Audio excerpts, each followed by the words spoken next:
A continuación, para ya dar paso al seminario, quisiera presentar a la docente del día de hoy. La expositora que impartirá la presente sesión es Carolina Mazón, psico-oncóloga paliativista del Centro de Cáncer de la Clínica Universidad de los Andes.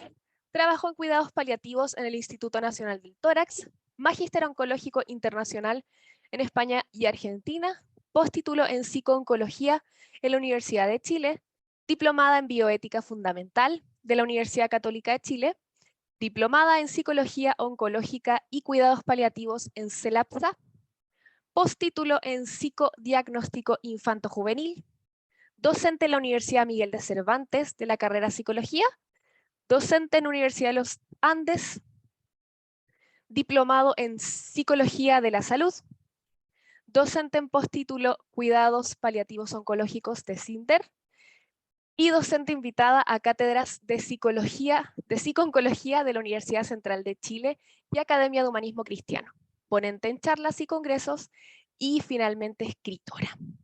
Sin nada más que agregar, le damos el paso a Carolina para que inicie la exposición del día de hoy. Adelante, Carolina. Gracias, María Jesús.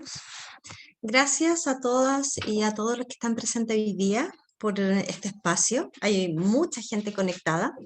Hoy día vamos en el fondo, a dar una charla acerca del acompañamiento en el duelo a los pacientes, en el fondo oncológico y su familia, pero es una mirada general, ya que en el fondo es una exposición de 1 hora, un poco menos, dependiendo de las preguntas.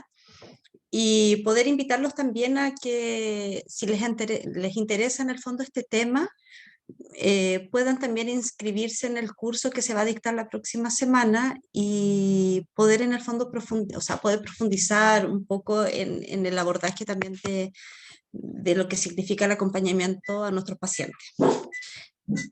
También quiero agradecer a María Jesús por su presentación.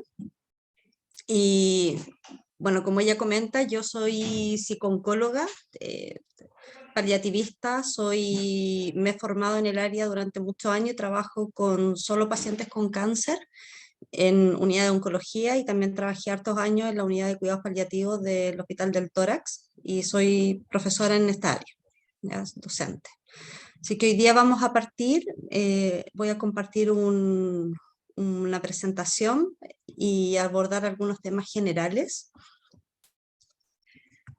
Así que voy a compartir pantalla.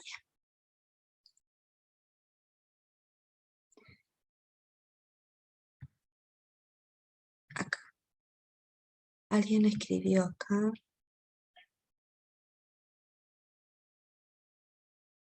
Estoy viendo algunos mensajes.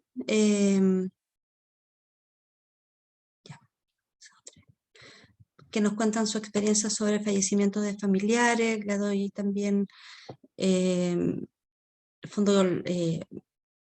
abrazo a las personas también que han tenido pérdidas en este último tiempo. Acá María Jesús dice admitir a alguien, no sé si lo tengo que admitir yo. No te preocupes de eso, Carolina, yo lo voy viendo. Ya, súper. Y a todas las personas que están conectadas de distintas partes de acá de Chile, también vi que hay algunas personas de fuera de Chile, así que también. Bueno, hoy día vamos a hablar acerca del acompañamiento en el proceso de duelo y un poco tener una mirada más holística, más general. Quizás no vamos, porque el curso en el fondo profundiza un poco más, pero sí tener algunos aspectos generales. Y vamos a hablar del duelo y las manifestaciones psicoemocionales que aparecen tanto en los pacientes y que obviamente lo experimentan las personas que viven la experiencia del fallecimiento del ser querido, los dolientes, y que nosotros, por lo menos en el área de la psico-oncología y los cuidados paliativos, tener súper presente que nosotros trabajamos tanto con el paciente como con la familia activamente, ya que nos enfocamos o nos enmarcamos en el modelo biopsicosocial.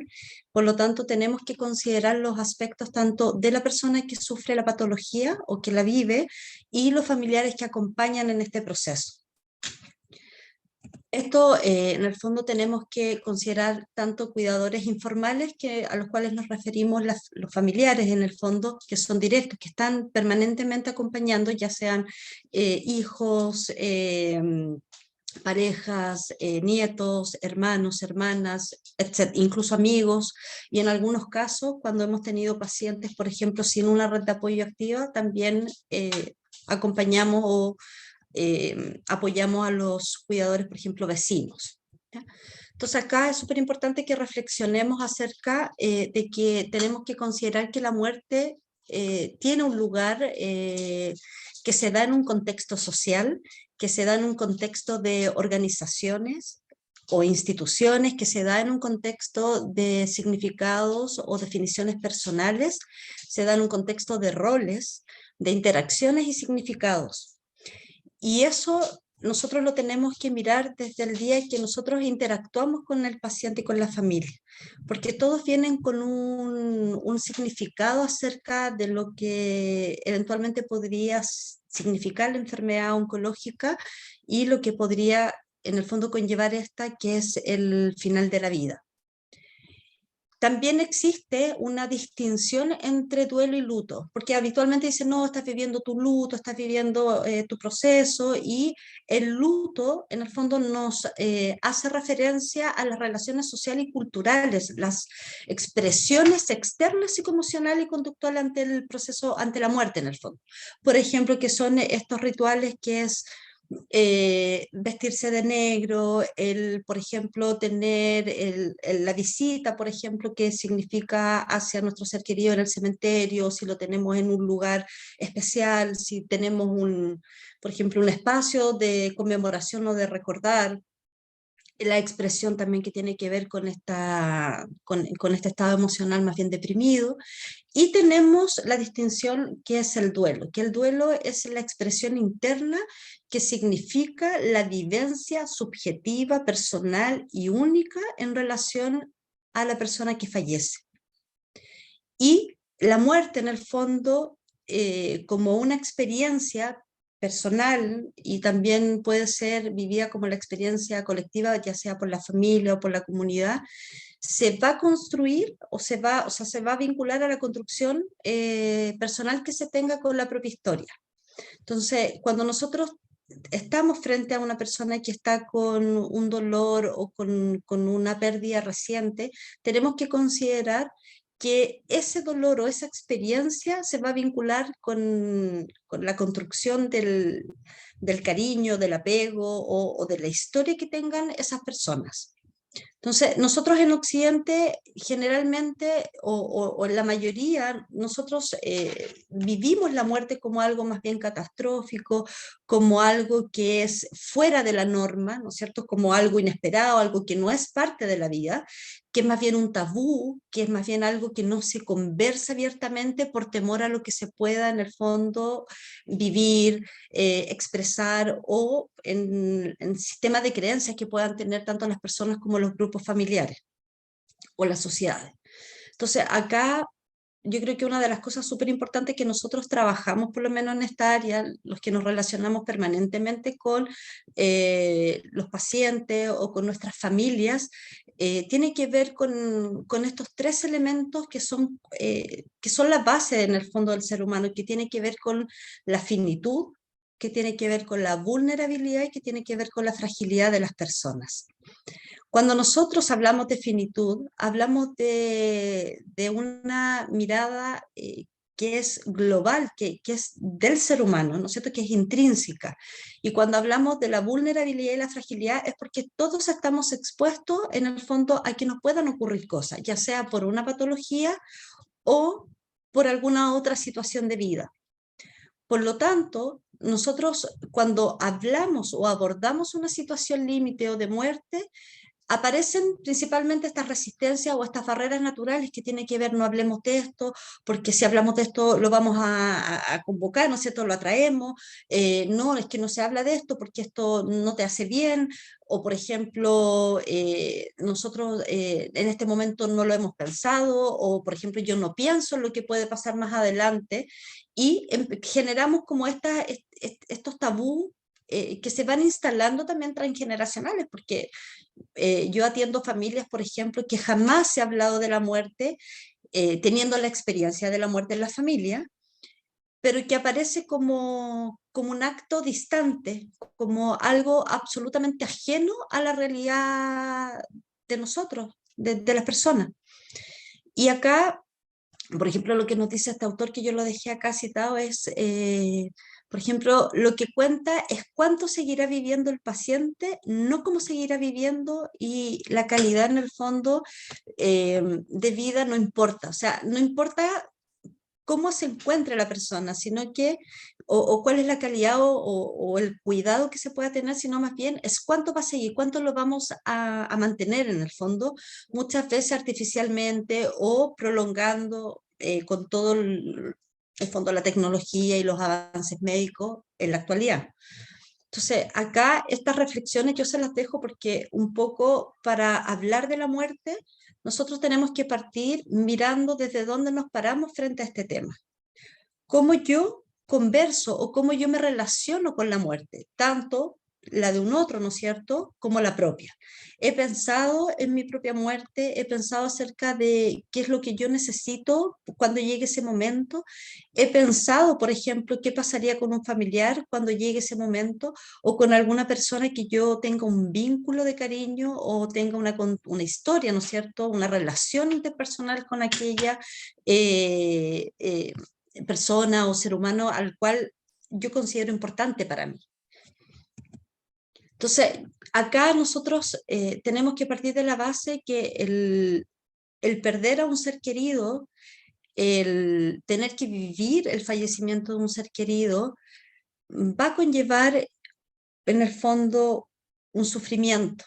Y este sufrimiento, en el fondo, va en contra de todo el sentido que el ser humano espera o anhela, que tiene que ver con el sentido de la felicidad, de la paz, ¿no es cierto?, de la armonía, de la alegría o de lo que nosotros consignemos. Y que cuando nos colocamos frente a situaciones límites, como es la enfermedad de una persona a lo mejor de forma inesperada, como a muchos quizás les ha pasado, que están con su papá, su mamá, a lo mejor un hijo, una hija, una pareja, un hermano, hermano, o sea, quien esté, y les diagnostican una enfermedad oncológica, y en el fondo es imprevisto, es impactante, pero además es súper rápido. Hay personas que tienen una evolución muy rápida de la patología y hay otras que no, y hay otras que tienen una línea curativa, ¿no es cierto? Entonces, cuando nos paramos frente a esto, quedamos al descubierto, en el fondo quedamos con esta sensación de fragilidad o vulnerabilidad, y que nos encontramos frente a esta situación límite que tiene que ver con afrontar la muerte de un otro. Entonces, acá en este artículo, este profesional en el fondo médico nos dice que en su práctica clínica, ¿no es cierto?, como profesional de salud, principalmente en la atención primaria, se trabaja o hay que lidiar con el dolor y el sufrimiento del paciente y la familia de forma constante. Y acá nos dice que el enfermo en el fondo muere con mayor dignidad al lado de sus seres queridos y su entorno, y no en la cama de un hospital, cuando se trabaja, cuando se conversa, cuando existen estas instancias en el fondo de hablar de situaciones que son reales, que son parte de nuestra historia.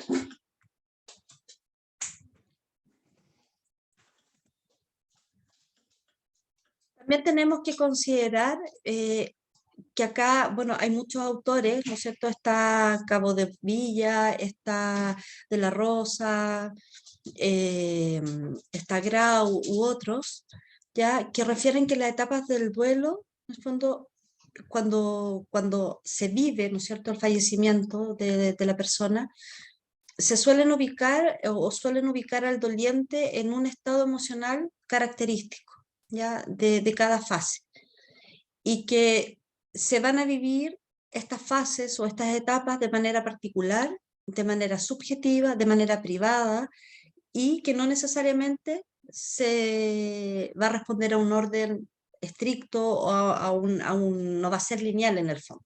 ¿ya? Y que se pueden repetir, que se pueden saltar, que se pueden vivir más de una vez, y esto va a ser parte también de esta experiencia. Entonces, cuando tenemos pacientes, familiares, por ejemplo, que están en una etapa, en una fase, por ejemplo, de depresión, ¿no es cierto?, de tristeza, y que me dicen, mira, sabes que yo me sentía súper tranquila, estaba súper tranquilo, y me sentía como mucho mejor, estaba retomando mi vida, y nuevamente me siento deprimido, me siento deprimida. Sabes que ha pasado mucho tiempo, ha pasado más de un año, más de 2 años, más de 3 años, y aún siento esa tristeza, aún siento que vuelvo a revivir ciertas cosas, por ejemplo, en fechas importantes o en momentos, por ejemplo, o situaciones mucho más sensibles, cumpleaños, aniversario, la fecha obviamente que es de conmemoración del fallecimiento, otras fechas significativas que tienen que ver con fiestas particulares. Entonces, acá, cuando nosotros trabajamos con nuestros pacientes, con nuestros dolientes, nosotros primero tenemos que saber o poder por lo menos ubicar en qué fase están del duelo. Porque cuando podemos ubicar, podemos también ayudarlos a que ellos también reconozcan esa fase y puedan también poder trabajar o elaborarla de una manera mucho más adaptativa.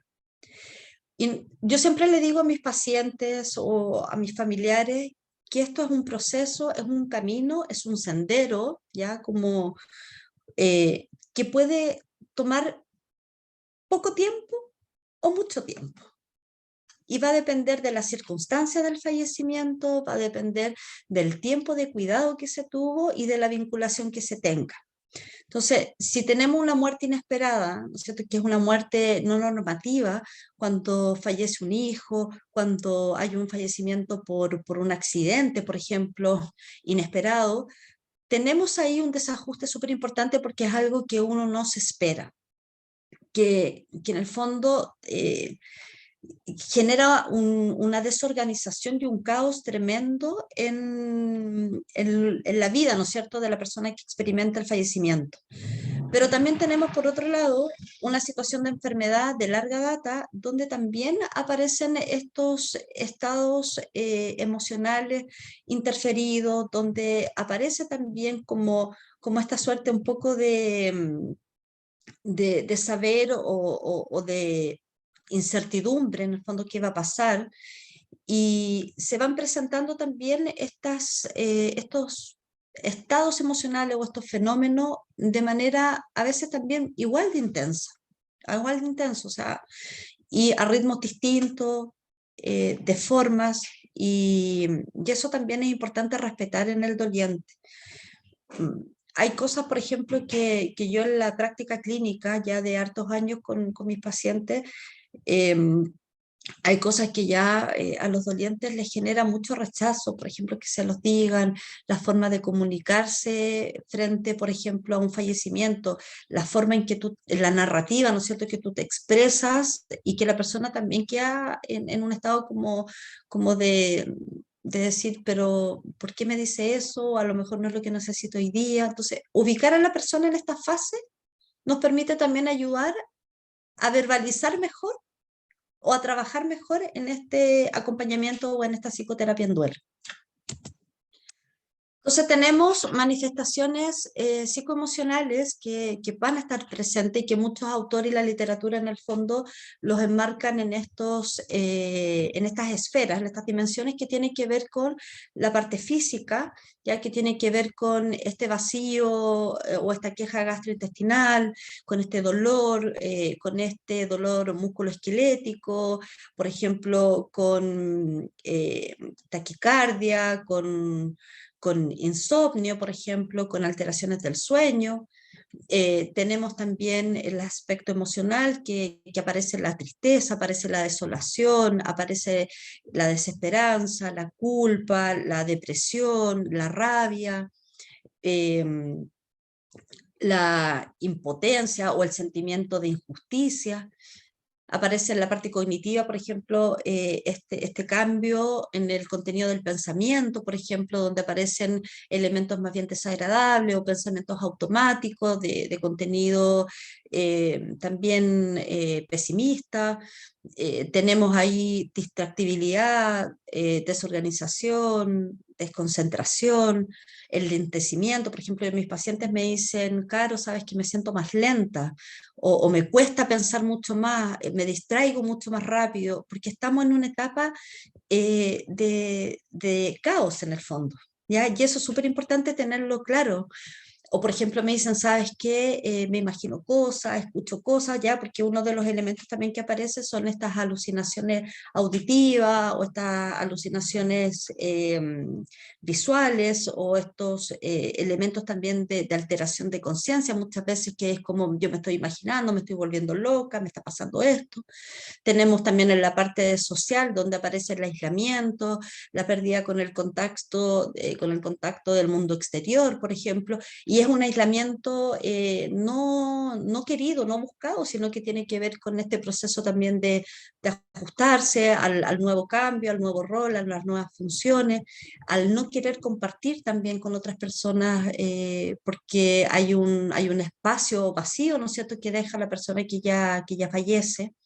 En la parte conductual tenemos cambios en los patrones, por ejemplo, de conducta, tenemos cambios en las rutinas, tenemos, por ejemplo, inicio de consumo, por ejemplo, de alcohol, drogas o el aumento del consumo cuando ya estaba presente. Tenemos cambio también en la conducta alimentaria, tenemos un montón de elementos, incluso en la higiene. ¿Ya? Hay cambio en la conducta y que eso aparece en las primeras horas, los primeros días, las primeras semanas, y que también es súper importante también acompañar en ese proceso porque las personas, los dolientes generalmente sienten que están en un estado como de pérdida, ¿no es cierto?, del control de todo, de la vida, de su cuerpo, de las relaciones, de lo que sienten, de lo que piensan. Y tenemos la esfera espiritual,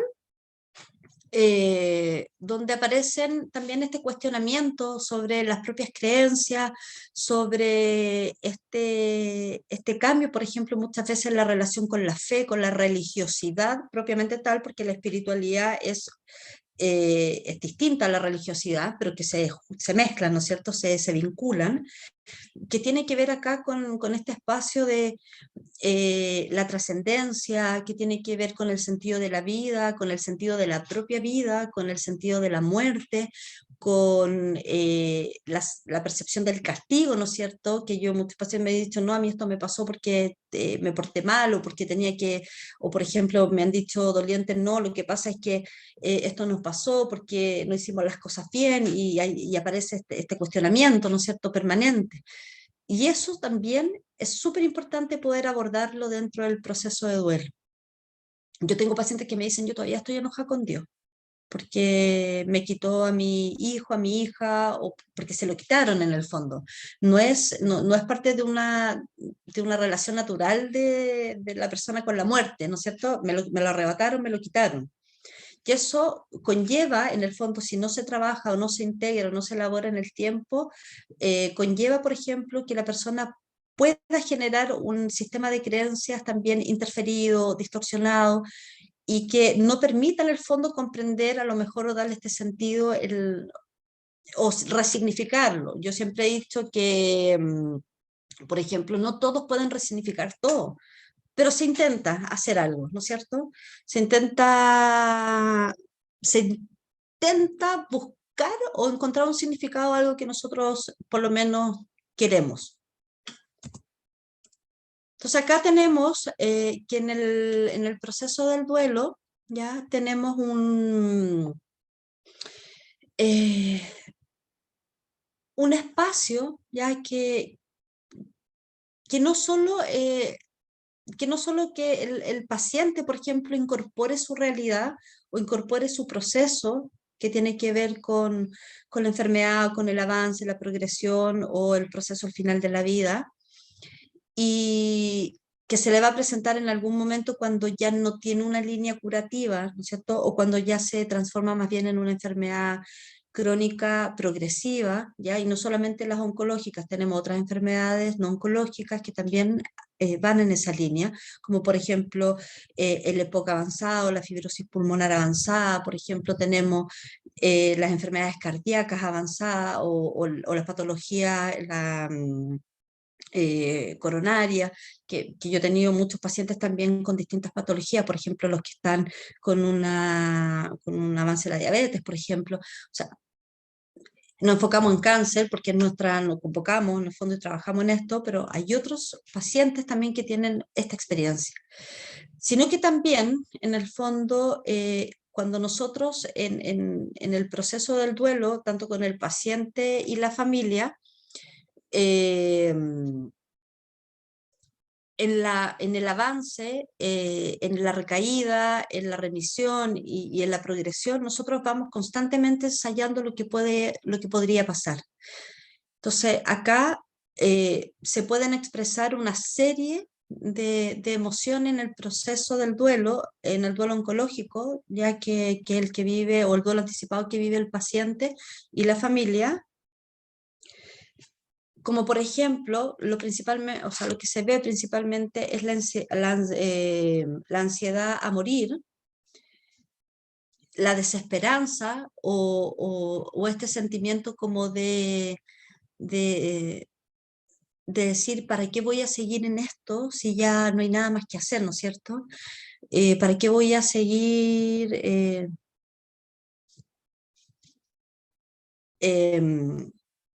a lo mejor siguiendo o tomando más tratamiento, más cosas, más acá, más allá, sí, siento que está todo perdido. Entonces nosotros trabajamos la esperanza, incluso en el morir. Trabajamos el miedo, la angustia, el pánico que da el hecho de solo pensar que puedo sentir dolor, por ejemplo. ¿Qué va a pasar con mi familia? El miedo o la incertidumbre a qué va a pasar cuando tenemos pacientes jóvenes, ¿no es cierto?, con hijos pequeños. Cómo trabajamos también ese desapego, ese desvincularse de una manera sana, ¿cierto?, adaptativa en el final de la vida. Tenemos la culpa, tenemos la rabia, tenemos el sentimiento de soledad, el sentimiento de inutilidad, de ya no sirvo, ¿no es cierto?, la pérdida de valor. O sea, son un montón de cosas que aparecen incluso al mismo tiempo. Yo tengo muchos pacientes que no es que tengan uno, después otro, y después otro, y después, no, es todo al mismo tiempo. Sienten ansiedad, desesperanza, miedo, culpa, rabia, pánico, eh, sufrimiento existencial. O sea, tenemos un pool de emociones muchas veces concentradas en una madeja, así, al mismo tiempo. Entonces, nosotros empezamos a despejar, empezamos a ver cuáles son las necesidades emocionales, por ejemplo, psicoemocionales y psicoespirituales del paciente para poder acompañar en el proceso del duelo.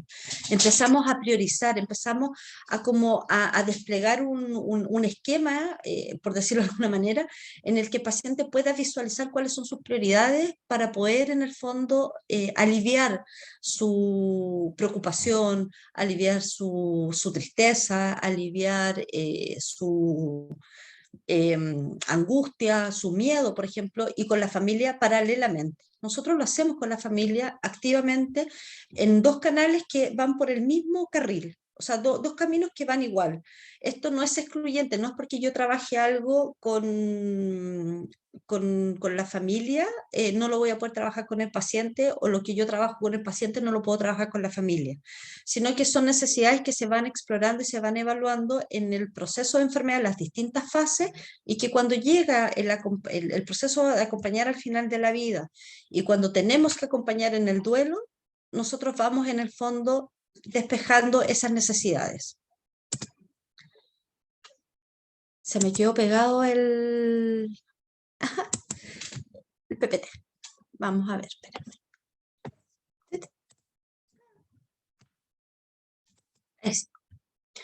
Entonces, es súper importante que nosotros cuando trabajemos con nuestros dolientes, ya con nuestros familiares, exploremos qué es lo que necesitan. Conozcamos e identifiquemos juntos, co-construyamos este espacio de las necesidades que tengan emocionales y espirituales. Esto principalmente con la familia luego del fallecimiento, pero lo podemos ir viendo también antes en el duelo anticipado y también con el paciente, obviamente, para que pueda tener un buen morir o un morir digno en su proceso, en el fondo. Entonces tenemos que brindar un acompañamiento oportuno, tenemos que brindar y tenemos que ser capaces de reconocer también los espacios en que el paciente o la familia necesita expresar algo. Nosotros, en general, yo lo que puedo observo con los pacientes es que a mayor vinculación o a mayor dependencia que haya, por ejemplo, dependencia emocional que haya con el familiar, con su ser querido, va a haber una situación de duelo un poco más complejo, ¿ya? Entonces también tenemos que explorar cuál es la vinculación que han tenido y cómo podemos en el fondo trabajar esa vinculación. Si la comunicación durante la historia biográfica de estas personas, de la relación interpersonal que han tenido, por ejemplo, no ha sido muy adecuada, muchas veces aparece en el duelo el sentimiento de culpa por no haber expresado, no haber dicho las cosas de forma oportuna o haber dicho algo que querían decir. Y eso también es súper complejo porque la culpa se instala como la base en el fondo del duelo, o sea, como la base de la persona y se transforma en una espiral de solamente pensamientos, emociones y creencias negativas frente a lo que yo hice o no hice. Entonces, tenemos que tener un modelo que sea centrado en la persona o el modelo biopsicosocial, que es el que nos permite abordar todos los aspectos del familiar o del acompañamiento en duelo. Tenemos también los modelos también de terapia existencial, tenemos también el abordaje psicoespiritual, tenemos modelos en el fondo que nos ayudan a poder acompañar, no desde lo que nosotros como profesionales de la salud necesitemos, sino que lo que necesite el paciente. Y tenemos que tener un cuidado continuo y un cuidado integral. ¿Y esto por qué? Porque muchas veces nos pasa que nuestros pacientes cuando fallecen, nosotros hacemos un acompañamiento en duelo o muchas veces no lo hacemos y dejamos a la familia a la deriva. Nosotros tenemos que hacer un seguimiento, tenemos que en el fondo preguntar y abrir el espacio de acá estoy para escucharte cuando necesites, respetando los tiempos, respetando los ritmos también de los familiares. A mí me ha pasado que los primeros días, las primeras semanas, por ejemplo, el familiar no tiene ganas de hablar, no quiere porque está en una fase de shock, de impacto, por lo tanto está recién reajustando, reacomodando la realidad que está viviendo. Por lo tanto, yo le tengo que dar espacio a esa persona para que lo pueda, en el fondo, ir asimilando o ir concientizando para yo poder, en el fondo, acompañar. Yo tengo pacientes que me han llamado después de 3 semanas, de un mes, de 2 meses, mira, sabes que no me siento bien, podemos hacer un acompañamiento, absolutamente. Nosotros en cuidados paliativos, por lo menos dentro del abordaje o de los cuidados que tiene acá el MinSal en el fondo, dentro de la norma de la guía de cuidados paliativos y dolor, aparece el acompañamiento a los familiares como parte del abordaje integral del cuidado. Por lo tanto, nosotros tenemos una responsabilidad y tenemos también que favorecer el espacio para que nuestros familiares puedan tener este acompañamiento en la medida que ellos lo soliciten y que también quieran hacerlo. Porque esto tampoco es algo impuesto. Nosotros tenemos que comprender que esto es un proceso que la persona tiene que comenzar a reconocer y que nosotros vamos a estar cuando lo necesite. Entonces, cada cierto tiempo uno hace un seguimiento, cómo te has sentido, acá estamos, y podemos explorar también si esa persona está elaborando un proceso de duelo de forma adecuada, si tiene la red de apoyo o más bien está en un proceso que puede dar un trastorno mental como una depresión, por ejemplo, ¿ya? Porque el duelo, la sintomatología que yo les planteé son esperables frente a la fase y frente a la al camino que puede vivir una persona, pero también tenemos que considerar que cuando esto no se elabora o cuando esto no tiene un espacio de acompañamiento adecuado, puede en el fondo generar o puede en el fondo precipitar una enfermedad como por ejemplo la depresión. Entonces tenemos que las etapas del duelo, en general está consensuado que son 5, ya que en el fondo son las que establecen las primeras o la definición, caracterización que hace Elizabeth Kubler-Ross en los años 69-70, que tiene que ver con estas 5 etapas y que también hay otros autores que nos plantean también etapas similares, como por ejemplo Bowlby, están las tareas de Worden, está por ejemplo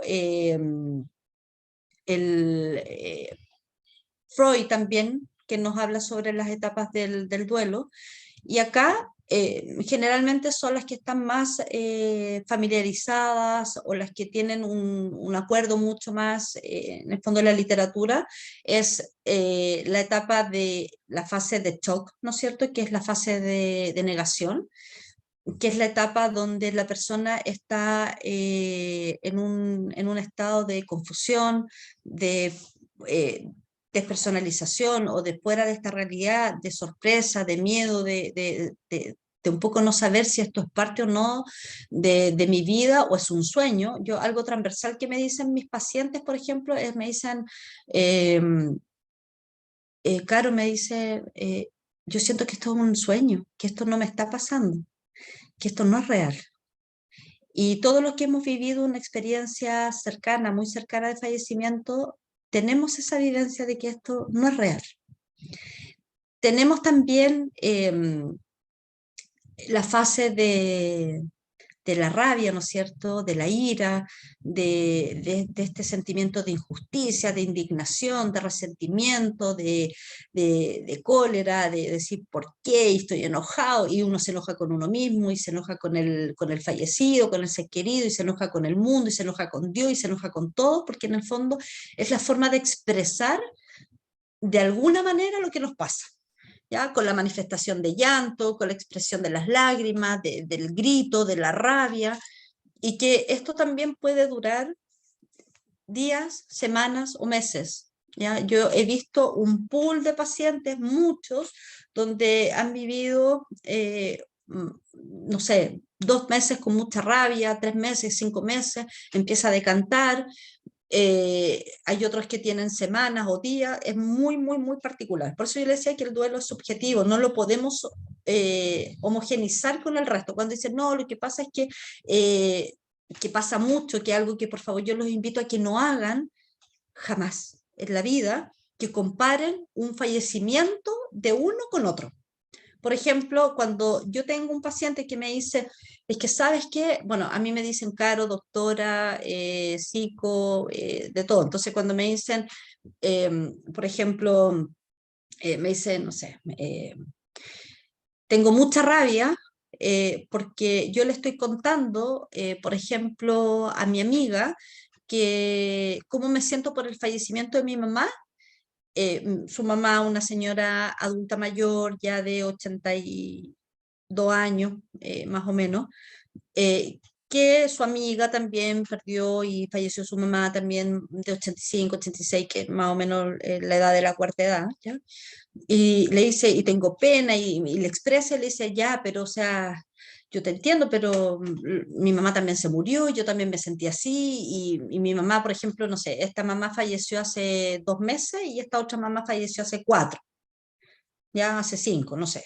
Entonces, primero, no dejar que la persona exprese lo que siente es algo muy perturbador para el doliente, es algo muy frustrante. Y segundo, que porque haya muerto tu mamá o haya muerto mi papá, no significa que tengamos la misma vivencia o que tengan la misma edad. Y eso es súper importante porque es como ya, pero es que tu mamá estaba viejita, tu papá estaba viejito, es que tenía que descansar porque ya estaba en la hora, sí, pero va a ser tu mamá y tu papá toda la vida. Tenga 100 años, tenga 90, tenga 80, tenga 70. Por lo tanto, es súper importante también respetar ese vínculo que se tiene con ese ser querido. Tenemos también la etapa de la negociación, ¿cierto? Que después de la negación estamos con la ira, la rabia, y partimos con este espacio ya de tratar de negociar, de aceptar lo que está pasando, de decir, chuta, mira, sabéis que en realidad ya sé que mi familiar falleció, estoy tratando de adecuarme, de qué va a pasar, qué voy a hacer, cómo me voy a arreglar, ¿no es cierto? Empieza a mirarse un poco ya como esta reorganización un poco individual y familiar. Y aparece luego de esto este estado depresivo, este estado de pena profunda, de nostalgia, de recuerdo, donde vemos al paciente, ¿no es cierto?, al familiar, sumergido en una pena, que es como ya, pero estabais bien y ahora estáis así, claro, porque aparece, principalmente en esta etapa, aparece el sentido de la ausencia. Aparece el espacio vacío, ¿no es cierto? El no físico, el no estar, el no tocar, el no sentir, el no leer, el no escuchar la voz. Entonces, ¿qué es lo que pasa? Que muchos de mis pacientes en esta etapa recurren a los mensajes, ¿no es cierto?, de voz, a las cosas.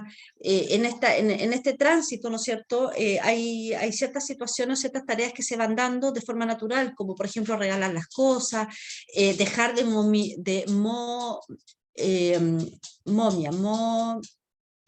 momizar, no me acuerdo, pero es dejar de, no me sale la palabra ahora, pero dejar de estancar, por ejemplo, las cosas de los fallecidos, así como no voy a tocar su ropa, no voy a arreglar el cuarto, no voy a tocar nada, ya. Entonces, tenemos este estado depresivo, que es un estado depresivo que es esperable, que en el fondo la persona lo va a vivir ya de una manera intensa, de una manera particular, y que no necesariamente responde a un cuadro depresivo. ¿Ya? Eso es súper importante. Ahora, si esta depresión se prolonga, se mantiene de manera más bien crónica, no reflota, la persona no sale, nosotros tenemos que pensar que hay algo acá mucho más de fondo, ¿no es cierto? Y evaluar si necesita también una derivación, un acompañamiento en salud mental como en el área de psiquiatría. También cuando pasamos esta fase, ¿no es cierto?, que es la que nos describe Elizabeth, aparece al final de la etapa, ¿no es cierto?, la aceptación, donde yo acepto la pérdida, acepto en el fondo el no estar más con la persona que yo quiero, acepto y confío en que voy a poder retomar mi vida, voy a poder retomar mis actividades y voy a poder retomar las cosas que a mí me generaban placer. Entonces acepto que voy a vivir una vida sin mi ser querido y que la voy a adecuar a mis propios propósitos o a mis prioridades actuales. A mí muchas veces los pacientes me dicen, Caro, ¿sabes qué? Pucha, es que yo quiero olvidarme de esto, quiero olvidarme de lo que pasó. Y ahí es súper importante también mostrar que no es... A ver, yo siempre le digo a mis pacientes, no vamos a poder olvidar esto, no vas a poder olvidar lo que pasó. Lo que nosotros buscamos es elaborar y en el fondo integrar esta experiencia a tu historia de vida, ¿no es cierto? Como un hito, como parte de tu biografía o psicobiografía. Pero cuando nosotros intentamos olvidar y intentamos evitar pensar en el ser querido y nos desmarcamos, aparecen, por ejemplo, estas complicaciones en el duelo complicado, no elaborado, aparece el duelo retardado, aparece, por ejemplo, hay otros tipos de duelo, el duelo ausente. Entonces, tenemos que en el fondo aceptar la pérdida y incorporarlo como parte de nuestra historia, como algo natural. Entonces tenemos acá el duelo anticipatorio, que en el fondo lo viven principalmente nuestros pacientes con cáncer y nuestra familia, y lo coloqué acá para que ustedes también, si manejan o trabajan con pacientes, es habitual que podamos ver esto, ya que este autor, Aldrich, en el fondo nos señala como estos elementos, que es a diferencia del duelo post-mortem, ¿ya? El duelo anticipatorio, por ejemplo, es experimentado habitualmente tanto por la persona que muere como por la familia. el duelo anticipatorio no se prolonga indefinidamente, puesto que tiene un final con el fallecimiento, y ahí aparece la vivencia del duelo post-mortem. Entonces, teóricamente, la intensidad de este duelo o de este espacio, ¿no es cierto?, anticipatorio, va a disminuir en el tiempo. Aparecen las ambivalencias. Si hay una ambivalencia o una situación, por ejemplo, no resuelta con el paciente, con el familiar, ¿ya? Esto podría, por ejemplo, conducir a una negación de la situación o conducir a un estado más bien de shock, de no reconocimiento de la realidad, que habitualmente pasa, que es como mi paciente, por ejemplo, tenemos pacientes en dependencia severa que ya están en una posición mucho más frágil y vulnerable y que ya van hacia un camino del final de la vida, pero el familiar insiste en que se va a recuperar, que va a estar bien, que va a salir adelante. Por ejemplo, el paciente no está caminando porque ya está en un proceso ya inicial de final de la vida, pero lo hacen caminar, lo tratan de levantar. Entonces hay una ambivalencia que tiene que ver con esta realidad, ¿no es cierto?, de la muerte como final, ya que va a pasar, versus esta expectativa más bien irreal de que se va a recuperar. Y también tiene que ver con las ambivalencias de los vínculos, ¿ya? Entonces, y acá el duelo anticipatorio puede incluir una fase de esperanza. Por ejemplo, en los otros igual, pero acá se ve mucho más como la fase de esperanza, de entregar la esperanza al otro, de cerrar los ciclos, de tener tiempo de poder dejar todo ordenado, de poder en el fondo trabajar los aspectos espirituales o existenciales o el legado o el sentido de la vida, y eso nos ayuda también a que la persona cuando queda el doliente tenga mayor esperanza. Es como hicimos todo lo posible, conversamos todo esto, trabajamos, por ejemplo, estos temas que nunca habíamos conversado, le di esperanza a mi mamá, a mi papá o a mi hijo, a mi hija, de que íbamos a estar bien, de que van a seguir adelante, de que van a ser personas también con valores, porque nosotros en el fondo somos una familia que ha potenciado ese sistema de valores. O sea, entregamos esos espacios también de comunicación y de cierre de estos ciclos también, que muchas veces no se hacen en el camino de la vida, sino que más bien se toman en el camino ya del morir. Entonces, acá un autor dice, el duelo no comienza en el momento de la muerte, sino bastante antes, generalmente en el momento de hacerse el diagnóstico y emitirse el pronóstico de incurabilidad. Entonces, el duelo no parte con el hecho de que ya te dicen, no, sabes que no hay nada más, sino que parte solo con el hecho de ir perdiendo ciertas cosas de tu vida, ya porque el duelo también, otros autores lo definen como pérdidas que tú tienes a lo largo de tu ciclo vital.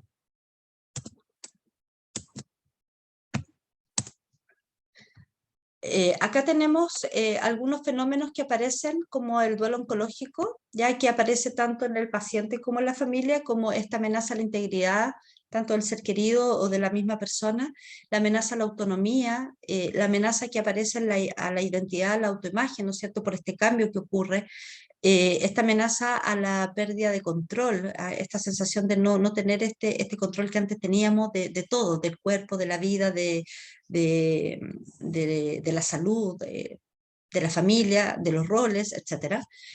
Los cambios en la dimensión laboral también que produce un duelo, ya que tiene que ver con la gente, por ejemplo, que está en edad productiva, que estamos hablando en la adultez, que de los 35, 39 años a los 55, por ejemplo, cuando tienen una situación de salud más compleja y tienen que dejar este espacio de crecimiento, también hay un duelo, que tiene que ver, ya no voy a trabajar, ya no puedo hacer esto, no puedo hacer esto otro.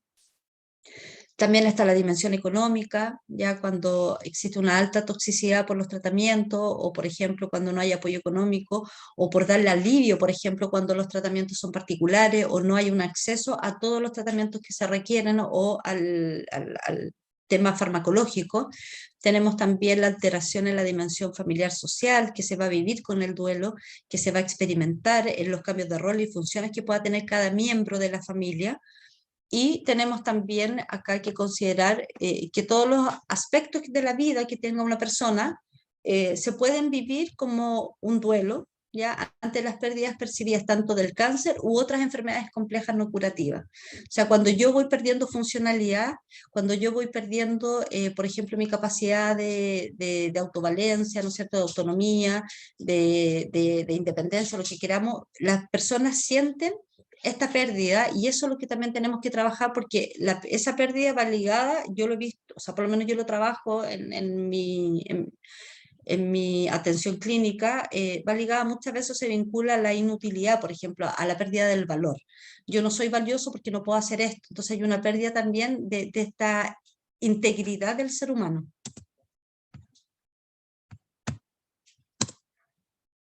Tenemos aspectos de vulnerabilidad en el paciente que tenemos que considerar, y en la familia, que tiene que ver con la edad, que tiene que ver con el rol familiar que tienen, con los duelos recientes que puedan existir. Por eso es importante explorar cuáles son su historia, su biografía, cuáles son las situaciones, por ejemplo, de duelo o situaciones de enfermedad que han experimentado, para que nosotros también podamos abordar y acompañar en ese proceso. Si hay hijos pequeños, por ejemplo, si hay antecedentes de enfermedades, si hay conflictos familiares, si hay dificultad en la comunicación, si hay pérdida, por ejemplo, de funcionalidad, si hay, por ejemplo, información entregada de forma inadecuada, brutal, si hay, por ejemplo, baja ayuda o apoyo, por ejemplo, en la relación de ayuda con la comunidad, con la familia, con el sistema de salud. Tenemos, por ejemplo, asuntos pendientes o ausencia de cuidadores. O sea, tenemos hartos elementos acá, aspectos que pueden en el fondo también complicar un proceso de duelo. Por ejemplo, una persona adulta mayor, yo he tenido pacientes que han quedado viudos, por ejemplo, viudas, adultos mayores, donde no tienen una red de apoyo. Por lo tanto, su calidad de vida también se ve deteriorada en todos los aspectos, en todas las dimensiones, porque no tienen a quién contar, por ejemplo, su tristeza, por ejemplo, matrimonios de 60 años. Dicen, yo estuve casi más de la mitad de mi vida con mi marido, por ejemplo, y acaba de fallecer y estoy sola, porque, por ejemplo, no tuvieron hijos, o porque los hijos están fuera de Chile, o porque murieron, o porque están distanciados, o porque tienen uno. Entonces, son elementos súper importantes a considerar y que pueden impactar precisamente en cómo se elabora o cómo se lleva un proceso de duelo. Entonces, acá solo voy a nombrar los tipos de duelos que en el fondo existen y que son los que más en el fondo se presentan, que es el duelo anticipado, ¿no es cierto?, el duelo no elaborado sin resolver, el duelo patológico, el duelo ausente y el duelo retardado. Está el duelo también inhibido.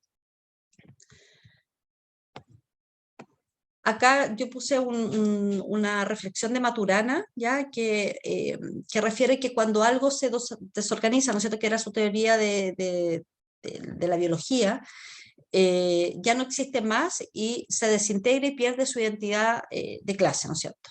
Entonces, la muerte de un ser vivo consiste en la pérdida de la organización propia de lo vivo en aquella unidad. Entonces, jamás está un poquito vivo o un poquito muerto, uno está vivo o está muerto. ¿Ya? Ese es un poco, porque es como, estamos vivos y desde dónde nos paramos para vivir, y cuando vamos a fallecer, desde dónde nos paramos para afrontar ese fallecimiento o esa muerte, la propia o la de un familiar, y cómo en el fondo abordamos ese fallecimiento, ¿ya? Cómo trabajamos ese duelo. Entonces, acá algo que yo siempre trabajo con mis alumnos, en el fondo con los profesionales de salud y también con los pacientes y la familia y con los equipos, que nosotros tenemos que ser conscientes de que la muerte es parte de la vida y es universal. ¿Ya? No es que se mueren algunos y otros no, ¿no? No somos Highlander. Acá todos tenemos un proceso de vida que va a llegar a su finitud. Y esa finitud, en el fondo, nosotros también la podemos preparar a partir de esta autoconciencia, de este autorrespeto, de esta autocomprensión también, o autocompasión que podamos tener con nosotros mismos y con el otro. Y que no todas las personas lo experimentan de la misma manera, ¿ya? Porque todos van a entender la muerte, en el fondo, de una forma particular, ya sea por su afrontamiento, por su historia vital, por su subjetividad, por los acontecimientos que puedan haber tenido o no. Y hablar de la muerte no es fácil, y menos cuando es la propia la que se acerca. Y eso yo lo veo con mis pacientes, jóvenes, adultos, adultos mayores. No es fácil hablar con la muerte porque en general nadie lo piensa hasta que llega. Pero cuando lo hablamos o abrimos el espacio, el canal de poder, en el fondo, tener este espacio, nosotros comprendemos y nos hacemos cargo también de lo que nosotros queremos para nuestra muerte. Por ejemplo, nuestras voluntades anticipadas, nuestros deseos, nuestras preferencias, y también acompañar al familiar en ese despedir, ¿no es cierto? En ese no estás solo, no estás solo, te acompañamos. Tienes la oportunidad de cerrar, la mayoría, estoy hablando de los pacientes oncológicos, algunos más rápido, otros no, pero en general no tenemos que esperar a que la persona esté enferma para poder hacer todo esto, de hablar de la existencia, hablar de lo que sentimos, hablar de nuestra trascendencia, de nuestro legado. Nosotros lo podemos hacer en vida. Y eso es algo que nosotros también le entregamos a nuestros familiares, la esperanza. Esa esperanza se trabaja también en el duelo. Algunas intervenciones que se pueden hacer tanto al familiar como al cuidador en el proceso del duelo es centrar en el fondo el reconocer y aceptar la realidad del enfermo y en el proceso que está, del final de la vida o del buen morir. Evitar situaciones, por ejemplo, que promuevan pactos de silencio o que entorpezcan también esta comprensión, ¿no es cierto?, del duelo, entendiendo que también hay que respetar las particularidades de cada persona. Yo no le puedo imponer a alguien que entienda lo que está pasando porque esto tiene que ver con algo muy particular. Tener la capacidad o favorecer o construir espacios de expresión emocional en el proceso de duelo, antes, durante y posterior al fallecimiento. Fortalecer a la familia en el cuidado tanto del otro, pero también del propio y también en el proceso de duelo, porque los familiares o los dolientes muchas veces se dejan de cuidar. Potenciar y favorecer las redes de apoyo, activarlas, en el fondo permitir que otras personas te acompañen, en el fondo abrir el espacio, la invitación a que estás disponible incondicionalmente para escuchar, para evitar estas conductas de aislamiento y que pueden conducir también a un estado de ánimo depresivo. Ayudar y en el fondo contribuir a la reorganización del subsistema familiar tras el fallecimiento, por ejemplo a través de los roles, las tareas, las funciones, y poder también acompañar en la resolución de conflictos, en potenciar la comunicación asertiva y las salidas alternativas tanto en el proceso al final de la vida como en el duelo. Y eso tiene que ver con los cuidados, con los acuerdos que se establezcan antes y también después. Por ejemplo, yo he tenido pacientes que requieren un acompañamiento psicoespiritual o espiritual y uno lo conversa y uno lo establece y lo acompaña con la familia y es en el fondo una salida alternativa también al acompañamiento que los familiares después quedan súper agradecidos porque me dicen, yo nunca pensé o no se me ocurrió esto y ¿sabes qué? Fue súper conmovedor o me alivió mucho saber que mi mamá se sentía acompañada, por ejemplo, en la oración o con el pastor o con el sacerdote, estoy hablando de la espiritualidad ligada a la religiosidad. O, por ejemplo, hablar, oye, yo quiero ser cremado, yo quiero ser cremada, quiero ser acá, quiero estar acá, o qué te gustaría, o cómo te sientes después en este tiempo de que tu ser querido no está, quieres conversar del tema, te abro el espacio. Yo te escucho activamente, no te escucho parcialmente, te escucho activamente en lo que tú me quieras decir. Y sería, hoy día la charla, un poco del acompañamiento en duelo fue súper rápido porque se nos fue la hora, son las 9:05. Ya, ahí está mi correo. Acá nuestra Cicely Sonder, que es la pionera y la fundadora de los cuidados paliativos y del concepto de dolor total, nos dice no es el cuerpo que sufre, sino el individuo entero. Nosotros siempre tenemos que considerar que las personas van a tener su propia experiencia. Hay pautas de abordaje comunicacionales en duelo. Por ejemplo, hay cosas que no se deben decir, como tu familiar está mejor, ya no está sufriendo, ya estaba viejito, viejita, por ejemplo, ánimo, por ejemplo, los familiares o los papás que pierden hijos pequeños, por ejemplo, pero tienes dos más, no, es que no son reemplazables. Ya, estoy acá para acompañarte, estoy acá para escucharte cuando tú lo necesites, estoy acá para brindarte el apoyo y, en el fondo, comprendiendo y validando tus emociones. Uno se siente triste, es normal sentirse así, es natural estar en este estado, en esta etapa durante estos meses, y eso nos permite en el fondo también que la persona se sienta un poco más aliviada en el proceso.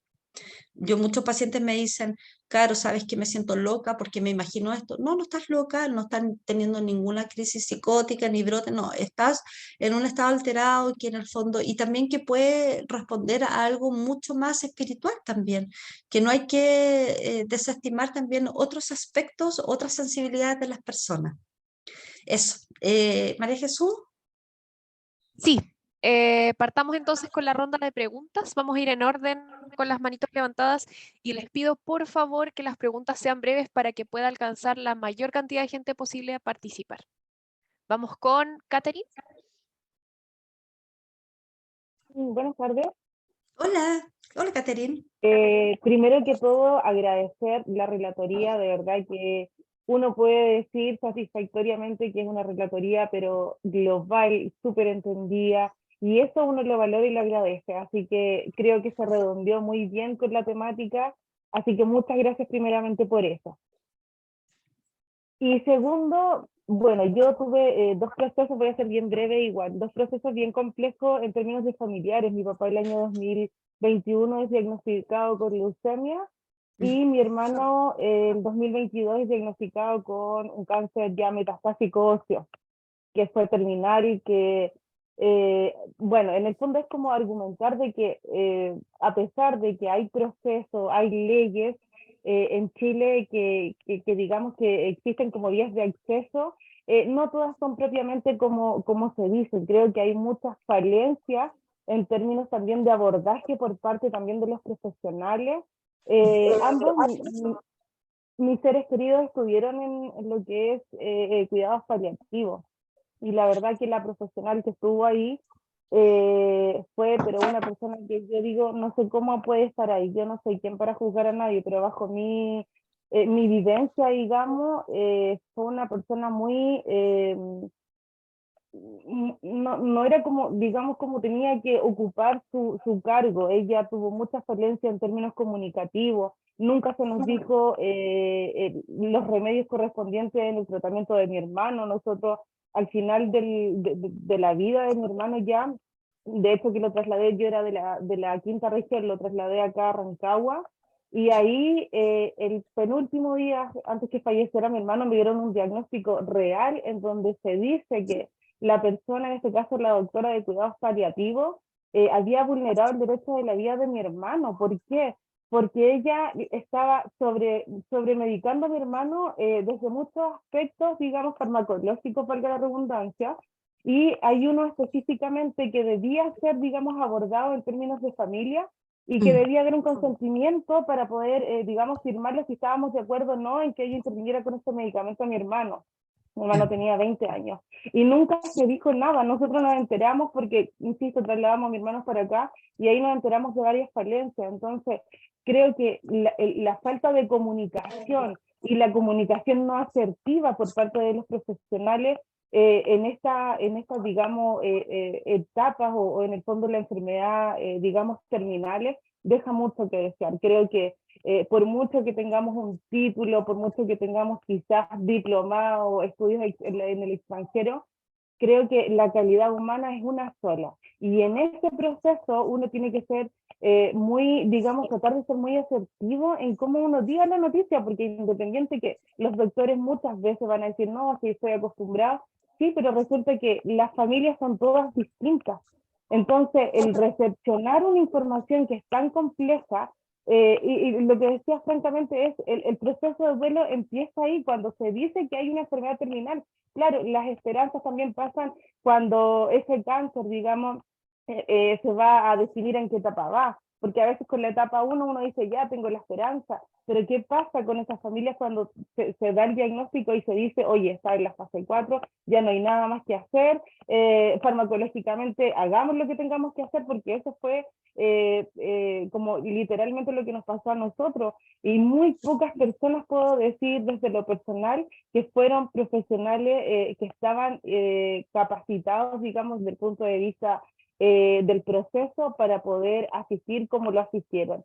Entonces creo que hay una falencia muy grande en términos profesionales con respecto ya a lo dicho y la continuidad de los procesos, porque una cosa, por ejemplo, cuidados paliativos, claro, ojalá que no en todo lugar sea así, lleva, digamos, el conocimiento del proceso, de la familia, pero no es abordado como tal, no es abordado, yo lo digo muy personalmente y no solamente en el caso de mi familia, sino que en varios otros casos que yo conozco, en donde ya se ve a la persona, a las familias, y la abordamos, tuvimos sesiones con ellas, 2, 3, y ahí queda. Creo que el proceso debe ser continuo, constante, y no solamente en términos de acceso que puede acceder ya a una hora con un psicólogo, sino que emocionalmente cómo se toma, digamos, el proceso respecto de cómo es el relato de la familia en sí. Y lo último que voy a decir, bajo el proceso que yo también viví, creo que la muerte también, bueno, yo soy súper creyente, viene también a darnos una oportunidad en donde podamos decir, que parece que también usted lo dijo en algún momento, de poder quizás restaurar esos quiebres que habían, tener la posibilidad quizás de pedir disculpas, de poder regalonear. Nosotros regaloneamos a mi hermano todo lo que pudimos en términos alimenticios, porque de verdad que él ya no se podía parar, era algo terrible, el dolor colectivo que era por parte de la familia, de verdad que es algo súper impactante, que nunca hubo una intervención psicológica, emocional hacia nosotros, pero sí, gracias a Dios, nosotros como familia teníamos herramientas que nos ayudaron a sobrellevar el proceso, pero verlo como una oportunidad de decir, oye, todavía estoy a tiempo para hacerle saber a esa persona que yo lo amo, que voy a hacer todo lo posible, que vamos a hacer todo lo posible, y que no queden secuelas después en el tiempo de decir, chuta, no hice esto, lo quise hacer, nunca lo hice, lo Catherine, pensé, pero más nunca disculpa, actué. Sí, dime. perdón. Es que, por favor, Por tiempo, perdón por sí, por tiempo. interrumpirte, pero No, no te eh, preocupes, creo que es un tema largo de hablar, así que pido las sí, por disculpas, supuesto. y bueno, agradezco, como dije, la relatoría que me encantó. Muchas gracias. Gracias. Yo Muchas gracias a ti, Catherine. para hacer como este pequeño feedback a Catherine, primero decirte que lamento las pérdidas familiares tan cercanas, y y a todas las que están acá, que vi algo, mientras que no puedo ver los chats, así que no me aparece muy rápido. Y vamos a tener siempre un pool de pacientes, o sea, un pool de profesionales con distintos tipos de abordaje. Y yo creo que por eso algo fundamental que yo siempre le digo a mis alumnos de pregrado y de postítulo, que la mayoría son médicos, médicas, psicólogos, psicólogas, enfermeras, enfermeros, o sea, trabajadores sociales, etcétera. Que es súper importante también la formación, porque nos ayuda y nos acerca también a una realidad mucho más compasiva, mucho más adecuada, y a veces nos vamos a topar con realidades muy desastrosas, y yo lo lamento mucho, y espero que con lo que nosotros hacemos por lo menos algo mejore, ¿ya? Eh, la verdad es que vamos a tener profesionales de todo tipo, y yo creo que tenemos que apuntar a mejorar y a sacar la mejor versión de nosotros mismos siempre en lo que hacemos. Y también empatizar y ponernos también en ese espacio también resiliente, y también de decir, bueno, ¿qué pasaría si a mí me ocurre? O cómo me gustaría. Mire, yo siempre digo, todos vamos a fallecer, ya nosotros vamos para allá. Entonces, la,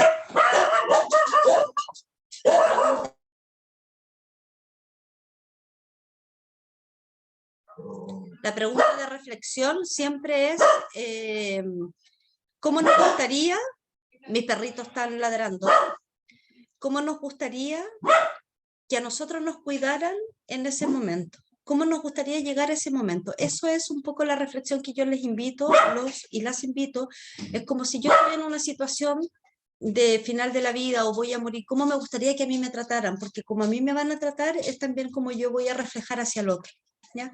Ahora, vi por ahí el tema del concepto del duelo patológico, efectivamente ya no se usa el duelo no elaborado o no resuelto, pero también en la literatura también aparece como el duelo patológico y duelo complicado, ¿ya? Pero en general uno utiliza el duelo no elaborado o el duelo que está sin resolver. Pero que es mucho más fácil de explicar cuando uno dice el duelo patológico, que es cuando la literatura de hecho te habla sobre 12 meses de sintomatología que no pasa, y en otros hay autores que nos dicen sobre 18 meses y hay otros autores que nos dicen sobre 24 meses. Yo en general considero que como es tan particular, la gente puede tomar un tiempo de camino del duelo y mientras tenga un acompañamiento oportuno, de calidad, cercano, puede ir superando esas barreras también de síntomas, de emociones, de pensamientos que uno va produciendo en el fallecimiento cuando tiene la experiencia. No sé qué más. Perfecto. Muchas gracias, Catherine. Vamos con Valentina. Y yo creo que vamos a poder tomar 2 o 3 preguntas más. Los invito a que se inscriban en el curso de duelo, donde se van a abordar más en profundidad algunos aspectos, así que si tienen la oportunidad ahora, si no más adelante, súper. Valentina. Ay.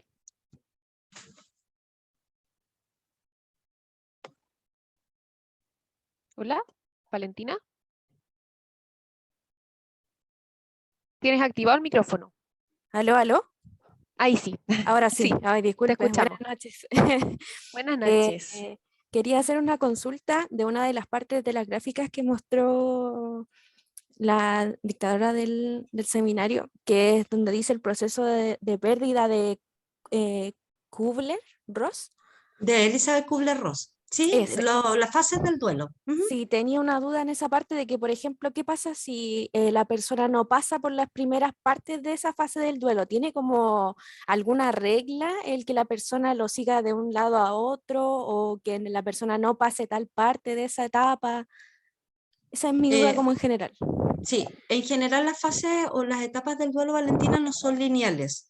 La persona puede vivir la experiencia, por ejemplo, de ir pasar directamente a la etapa, por ejemplo, de aceptación y después vivir la etapa de negación, después o pasar directo a la rabia y después a la depresión y después, o sea, no es lineal. ¿Ya? En general, nuestra autora Elizabeth Kubler-Ross, que es la que trabajó con los moribundos, en el fondo ella era psiquiatra, enfermera y psiquiatra, lo que hace es, en el fondo, graficar las fases en las que ella, en el fondo, pudo evaluar el proceso de los moribundos y el proceso, en el fondo, del duelo con los sobrevivientes. Entonces, yo tengo pacientes que no pasan por la etapa de negación, están súper claros que su paciente falleció, están súper claros que su familiar no está, y pasan automáticamente al estado o a la fase de depresión. Y después, por ejemplo, pueden vivir la etapa de negación, de shock, por ejemplo, decir, no, sabéis que en realidad no está pasando esto. Yo tengo una paciente que una vez me dijo, mira, sabes que yo sé que se murió, yo sé que está muerto, estoy súper triste, estuvo depresiva, y después digo, yo me imagino que mi papá está de viaje. Y de la etapa de depresión, pasó de aceptación a depresión, pasó a la negación. Y yo mi papá está de viaje, yo me imagino que está viajando y que va a volver en algún momento, entonces no es lineal. Yo quiero eso que les quede súper. Incluso las fases se pueden presentar muchas juntas, separadas, en desorden, de atrás para adelante, de la mitad para adelante para atrás, así, ¿ya? Eso para que ¿por qué les digo esto? Porque a veces uno tiende como a lo mejor a rigidizarse en algunas cosas y no, esto es flexible, y también va a ser de la experiencia de la persona, porque hay familiares, por ejemplo, que viven 4 o 5 años con un paciente, con un familiar enfermo, no solamente con cáncer. Por ejemplo, yo he tenido pacientes que han tenido cáncer y además una ACV. con dependencia severa. Entonces, cuando ya fallecen, saben que está falleciendo o que falleció, y van a transitar por estas etapas de distinta manera. ¿Ya? Eso, o por ejemplo la etapa de Bowlby, que nos habla sobre la desorganización, la organización, y después nos habla, por ejemplo, de la aceptación o la acomodación del duelo. ¿Ya? Es muy subjetivo, ¿ya? Eso es la invitación, personal. Muchas gracias por la respuesta, Caro. Vamos con Cecilia y yo creo que va a ser la última preguntita porque por tiempo, Cecilia. Hola, buenas noches. Hola, Cecilia. Buenas noches. ¿Me escuchan bien? Sí, Sí, te escuchamos súper bien. Perfecto, un poquito gracias. va, ahí sí. Ya, bueno, felicitar y darles gracias a todos, pues a Dipa y a ustedes que siempre están dispuestos a ayudarnos. Es una ayuda de verdad muy, muy importante. Mira, yo soy terapeuta, trabajo con personas con adicciones. Entonces tengo la posibilidad, bueno, dos preguntas en realidad. Yo sé que es bien difícil tocar el tema con las personas cuando están en tratamiento también de adicciones, porque primero también tenemos que tratar el duelo de que tienen que dejar la droga, para ellos ya es un duelo. Entonces, tengo la opción ahora de poder trabajar con adolescentes en consumo, en adicción. Entonces, mi pregunta va enfocada a eso. Para abordar el tema con el adolescente en consumo, ¿es más complicado o puedo guiarme por esto? Esa es mi pregunta y darte las gracias en realidad. Muchas gracias.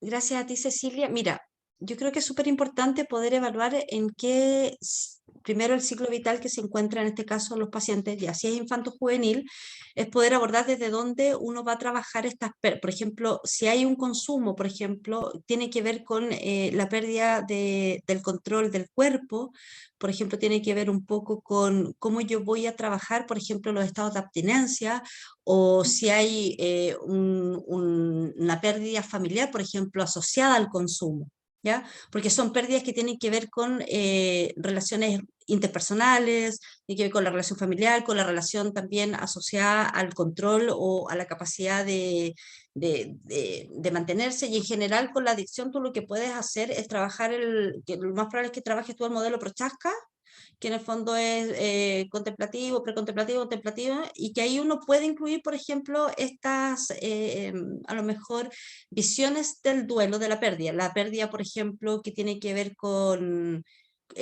pasar de la infancia a la adolescencia en este estado de consumo, por ejemplo, la pérdida del control, o cuando yo he tenido pacientes, por ejemplo, que han tenido que dejar el consumo de drogas, ¿no es cierto?, por el tratamiento quimioterapéutico.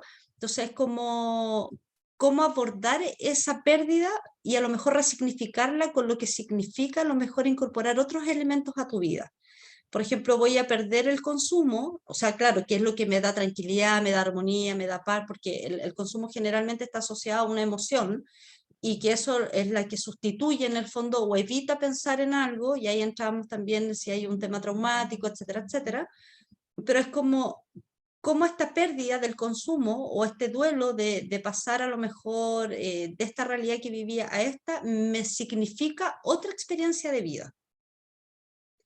Y ahí, bueno, ahí también está la teoría del manejo del duelo en la infancia y en la adolescencia, que también ahí en el curso yo lo paso, en el fondo, que tiene que ver con una autora que nos habla sobre las distintas fases del duelo trabajado en la infancia y en la adolescencia, ¿ya? Entonces, a lo mejor es explorar qué es lo que significa el perder ese espacio de consumo y reemplazar o significarlo por otro, ¿ya? Es súper complicado porque el tema de adicción también va vinculado mucho a nuestra emocionalidad, sistema de creencia, y también que en el fondo se manifiesta en la conducta.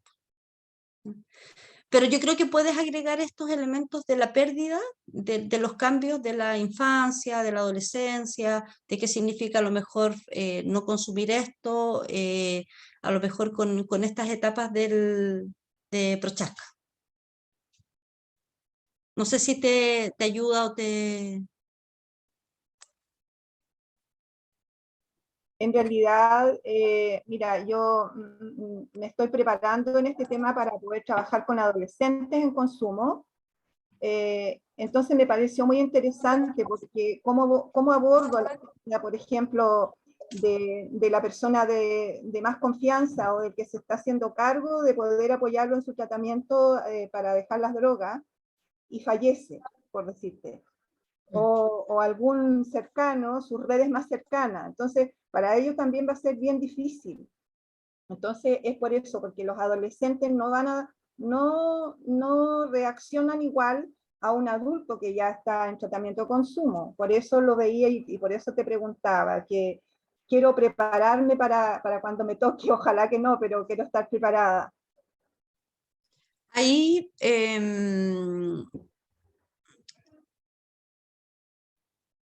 uno podría a lo mejor, dentro del proceso del duelo y de las fases del duelo, ya que son estas como que tenemos definidas por Elizabeth, es como a lo mejor hacer un esquema y situarlos, por ejemplo, en qué fase están ellos de su consumo. Se me imagina en el fondo, pero yo no trabajo adicción, entonces... pero sí trabajé hartos años con infancia en abuso sexual. Pero sí, por ejemplo, a lo mejor ubicar, por ejemplo, en qué fase estarían ellos en su fase del duelo en relación vinculado al consumo. Por ejemplo, están con rabia por no consumir, están con rabia por estar alejados de la familia, están con rabia, por ejemplo, por estar internados o en las estadías cortas, o por ejemplo, las internaciones de día, o sea, ubicarlos en estos ir elaborando a lo mejor cada fase vinculado a la adicción, al consumo, o al no consumo también. Ahí puede ser una idea. Bueno, muchas gracias a todos los que hicieron preguntas. Les reitero que, dado el tiempo, no vamos a poder responderla a todas, pero los invito al curso para que puedan profundizar un poco más en este tema. Y no sé si, Carolina, quieres despedirte, quieres cerrar con algún mensaje para poder cerrar definitivamente el seminario. Sí, yo les quiero dar las gracias. He estado viendo los comentarios, de verdad no puedo verlos todos, pero de verdad la convocatoria, la gente, el tiempo, un viernes a las 8 de la tarde hasta las 9:30. Yo sé que esto fue muy general, fue una charla muy global, ¿ya? Pero a mí me parece súper importante que las personas, o sea, que estamos acá tengan esta inquietud con respecto a poder comprender o poder mirar qué pasa con nuestro proceso tanto personal de duelo, de la muerte, la vinculación que tenemos con la muerte como el otro. Yo la reflexión y la invitación es que abran esos temas primero con la familia. Por ejemplo, ¿qué piensan cada uno con respecto a la propia vida, a la propia muerte? Abrir esos espacios de cómo has vivido, por ejemplo, o qué te ha pasado con el fallecimiento de algún familiar. ¿Cómo consideras que ha sido tu experiencia? O sea, abrir esos temas generales. Yo siempre digo, uno parte de lo general a lo específico. Nosotros hemos tenido toda experiencia de fallecimiento y yo he estado en, por eso acá a Catherine, que vivió una experiencia no muy agradable, yo he estado en el lado de familiar, de cuidadora, de doliente, también estoy en el lado de profesional de la salud, de psicooncóloga, de acompañante. Entonces, chuta, es complicado. Yo creo que yo los invito a que se miren. Es como el espacio de autoconciencia, decir qué me pasa y de verdad trabajar si hay algún tema que les genera ruido, porque cuando nosotros trabajamos en esta área tenemos que tener más o menos resuelto el tema, porque tampoco vamos a trabajar en algo que nos genera mucha angustia o mucha ansiedad, y eso es como yo creo que es parte de la base de nosotros, ¿ya? Y agradecer, me alegro de los comentarios, que estén bien, que les haya hecho sentido. Cuando tengan la oportunidad de tomar el curso, háganlo, si no es ahora, la próxima semana cuando se dé. Mi correo estaba al final de la presentación. o cualquier duda o consulta, preguntarle a María Jesús, y muy agradecida. Yo amo lo que hago, así que espero que ustedes también amen lo que hacen. Muchas gracias, Carolina. Bueno, vamos a cerrar entonces este seminario. Muchas gracias por tus palabras. Queremos agradecer la participación de cada uno de ustedes en el presente seminario, como también agradecer a Carolina por la excelente exposición que ha dictado el día de hoy. Vamos.